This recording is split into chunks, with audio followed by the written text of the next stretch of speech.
Chết, không con thèm. Mình vài tí.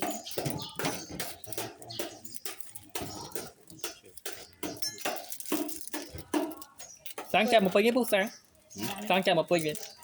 Rồi chạm lâu ngày đi Họ ngay chặt ở hồ lưu chợ sáng là như mà chẳng thiệt dạ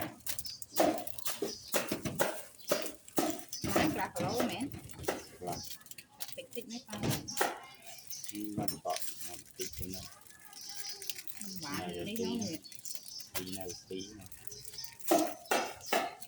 Nó lụa đấy.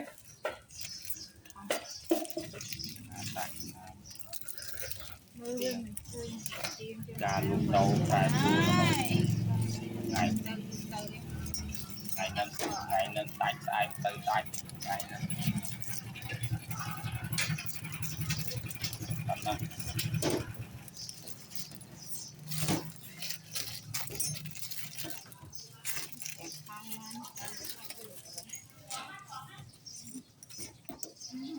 lôi đi chạy chạy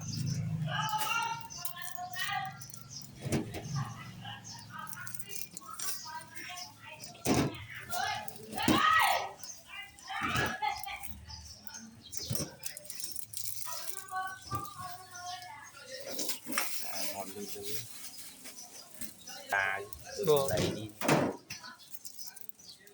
Tôi có cho tờ ly.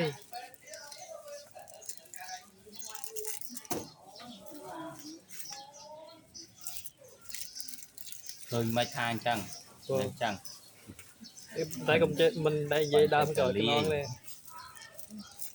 tôi nhà thầy của Con gì?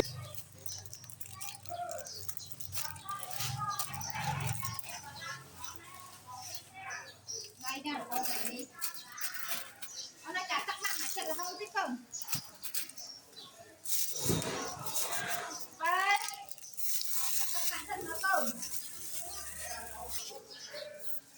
không hai mong vậy bữa nay trai hãy trong tắc hai không có play có si ấy play chẳng ok